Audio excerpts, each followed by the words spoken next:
أعوذ بالله من الشيطان الرجيم. بسم الله الرحمن الرحيم. قال فرعون وما رب العالمين؟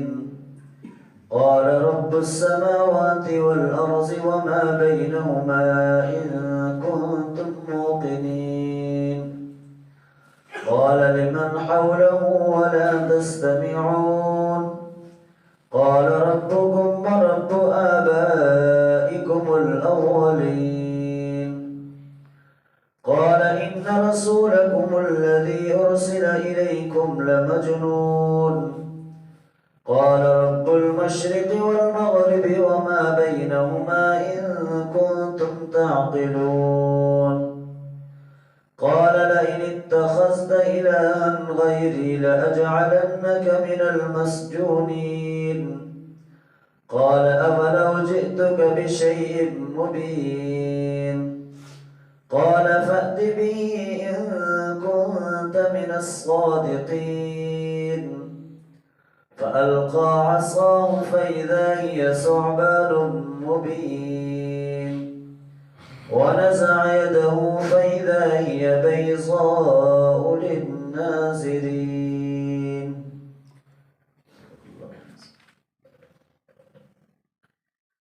موسیٰ علیہ السلام کا اور فرعون کا آپس میں جو مکالمہ تھا وہ سارا جو ہے وہ یہاں پر اللہ تعالیٰ تذکرہ کر رہے ہیں. تو موسیٰ علیہ السلام فرعون کے دربار میں تھے اور ساری باتیں ان سے کی اور کہا کہ بنی اسرائیل کو ہمارے ساتھ بھیجو. فرعون نے جواب دیا قال فرعون وما رب العالمین، کہ فرعون نے کہا کہ تمہارا رب العالمین کون ہے؟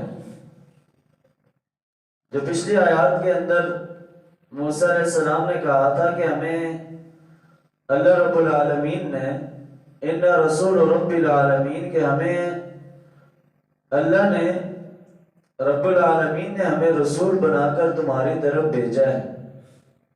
تب اس سے پوچھا کہ تمہارا رب العالمین کون ہے؟ تو موسیٰ علیہ السلام نے جواب دیا قال رب السماوات والارض وما بینہما، کہا کہ وہ رب کہ جو آسمانوں اور زمین کا رب ہے، اور وما بینہما، اور جو کچھ اس کے درمیان میں. ان کنتم موقنین، اگر تم یقین کرنے والے ہو. کہ موسیٰ علیہ السلام نے جواب دیا کہ میرا وہ رب ہے کہ جس نے یہ آسمان بنایا، زمین بنائی، اور اس کے جتنی بھی چیزیں ہیں فضا کے اندر، یہ جان جو کچھ بھی ہے وہ سب کچھ بنانے والی ذات وہ میرا رب ہی ہے. ان کنتم موقنین، اگر تم یقین کرنے والے ہو. قال لمن حوله الا تستمعون، تو فرعون نے کہا اپنے درباریوں سے کیا تم سنتے ہو کہ یہ کیا کہہ رہے ہیں؟ اب یہ یہاں پر انسان کو ذرا اگر تصور کرے کہ ایک دربار لگا ہوا ہے، ایک طرف صرف دو لوگ ہیں، موسیٰ علیہ السلام اور ہارون علیہ السلام، اور دوسری طرف فرعون اور اس کے درباری، اور پورا مجمع لگا ہوا ہے. گویا یہ دو لوگ ہیں لیکن یہ اللہ کے نبی ہیں، اللہ کی مدد ان کے ساتھ ہے. تو وہاں پر وہ سارے دوسری طرف جو ہے وہ فرعون کے ظاہر درباری جتنے بھی تھے وہ اس کے حمایتی تھے. تو وہ فرعون سے جب کوئی جواب نہیں بن رہا تھا، جب موسیٰ علیہ السلام نے کہا میرا رب تو وہ ہے کہ جو آسمانوں اور زمین کا رب ہے، تو جب اس سے جواب نہیں بن رہا تھا تو اس نے کہا اپنے درباریوں سے بجائے موسیٰ علیہ السلام کو جواب دینے کے، جب لاجواب ہو گیا تو اس نے اپنے درباریوں سے کہا کہ سنتے ہو کہ یہ کیا کہتے ہیں؟ کہ کیا تم نے سنا کہ یہ کیا کہہ رہے ہیں؟ اب موسیٰ علیہ السلام اسی روانی کے ساتھ جو ہے وہ آگے مزید جواب دے رہے ہیں. کہا قال ربکم ورب آبائکم الاولین، کہا میرا رب تو وہ ہے کہ جو تمہارا بھی رب ہے اور تمہارے جو آباء و اجداد تھے ان کا بھی رب ہے. یعنی یہ رب کوئی آج کا نہیں ہے، یہ رب وہ ہے کہ جو ہمیشہ سے ہے.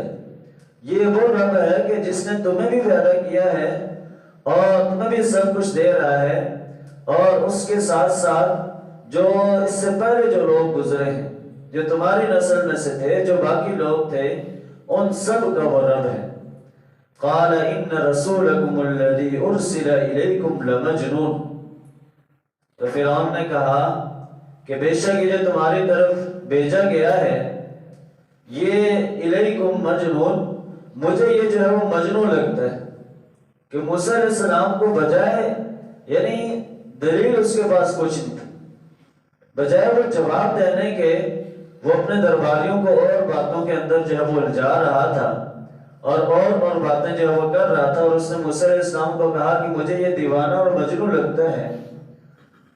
موسیٰ علیہ السلام بھی اسی طرح جب وہ جواب دے رہے ہیں، کہا قال رب المشرق والمغرب وما بینہما، کہا کہ میرا تو وہ رب ہے کہ جو مشرق اور مغرب کا رب ہے، وما بینہما، اور جو کچھ اس کے درمیان میں، ان کنتم تعقلون، اگر تم عقل رکھتے ہو، اگر تم سمجھتے ہو تو تمہیں یہ ساری چیز سمجھ لینی چاہیے کہ یہ جتنی بھی چیزیں ہیں، مشرق اور مغرب ہے، یہ جو ساری کائنات ہے، جو کچھ اس کے اندر ہے، وہ بنانے والی ذات وہ میرا رب ہی ہے کہ جس کو رب العالمین کہتے ہیں۔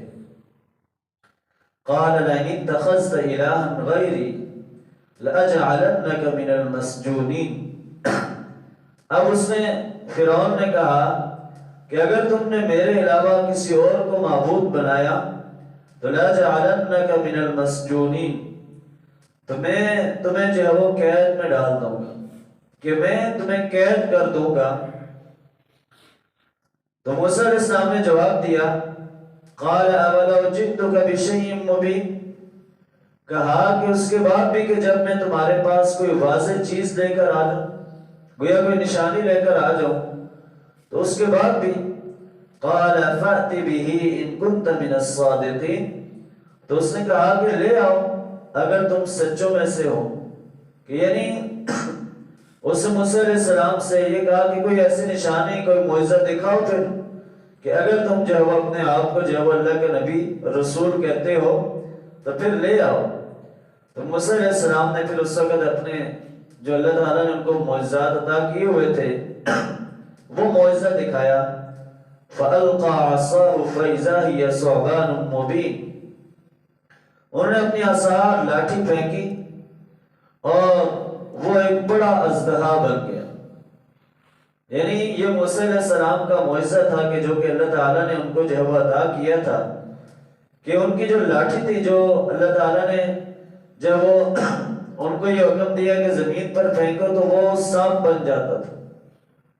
یعنی جو شروع کے اندر جو آیات ہیں، جو سورۃ طٰہٰ کے اندر بھی اللہ تعالیٰ نے اس واقعے کا ذکر کیا ہے کہ فَإِذَا هِيَ حَيَّةٌ تَسْعَىٰ، کہ وہ دوڑتا ہوا ایک سانپ بن گیا۔ یعنی وہ عام حالت کے اندر اس طرح سانپ بن جاتا تھا، لیکن جب اس طرح دربار کے اندر وہ سب لوگوں کو ایک مظاہرہ دکھانا ہوتا تھا اس کا، تو وہ ایک بڑا اژدہا اس کی صورت میں جو ہے وہ نمودار ہوتا تھا، اور وہی جب اس نے جادوگروں کا مقابلہ بھی کیا، اور آگے وہی واقعہ جو ہے وہ اس کا ذکر ہوگا۔ اس طرح دوسری نشانی وَنَزَعَ يَدَهُ فَإِذَا هِيَ بَيْضَاءُ لِلنَّاظِرِينَ، موسیٰ علیہ السلام نے اس طرح اپنا ہاتھ جو ہے وہ کھینچا باہر تو وہ روشن تھا، چمکدار تھا دیکھنے والوں کے لیے۔ یہ دوسری نشانی اللہ نے ان کو دی تھی کہ وہ یہاں بغل سے ہاتھ باہر نکالتے تھے تو ہاتھ بالکل روشن اور چمکدار ہوتا تھا۔ تو یہ دو نشانی اللہ تعالیٰ نے معجزات جو موسیٰ علیہ السلام کو دیے ہوئے تھے، تو وہ جب فرعون نے جب کہا کہ لاؤ اگر تمہارے پاس کوئی ایسی نشانی ہے، تو موسیٰ علیہ السلام نے جو اپنی نشانیاں معجزات جو وہاں پر اس کے سامنے ظاہر کیے۔ اگلے رکوع کے اندر مزید جو وہ یہی واقعہ چل رہا ہے، اور اس وقت بجائے فرعون نے جو بات ماننے کے کہا کہ یہ تو جادوگر ہے، اور پھر اس کے بعد وہ مقابلہ ہوا، اور وہ ساری تفصیلات جب اگلی آیات کے اندر ذکر ہیں۔ تو ان آیات کے اندر جو ہمارے لیے پیغام ہے کہ اللہ تعالیٰ نے جو موسیٰ علیہ السلام اور ہارون علیہ السلام کو کہا تھا کہ تم فرعون کے دربار میں جاؤ اور جو بات ہے وہ بالکل بے دھڑک ہو کر پوری جب وہ دل جمی کے ساتھ اور استقامت کے ساتھ بات کرو، میں تمہارے ساتھ ہوں۔ تو موسیٰ علیہ السلام نے اسی جذبات سے جو بات کی، اور بالکل جو وہ ذرا برابر بھی گھبرائے نہیں، کیونکہ ان کے ساتھ جو ہے وہ اللہ کی مدد شامل تھی۔ تو یہی پیغام ہمارے لیے بھی ہے کہ جب آپ نے اللہ کا پیغام کسی بھی جگہ پیش کرنا ہے، چاہے دنیا کی جتنی بڑی طاقتیں ہوں، دنیا کا جتنا بڑا ہی بادشاہ ہو، انسان جب حق پر ہو تو اس کو ذرا برابر گھبرانا نہیں چاہیے، اس کو پھر وہاں پر حق بات کہنی چاہیے۔ تو جب حق بات کہے گا تو اللہ تعالیٰ کی مدد جو ہے وہ اس کے ساتھ جو ہے وہ لازمی شامل ہوگی، اور اللہ اس کی مدد جو ہے وہ لازمی کرے گا۔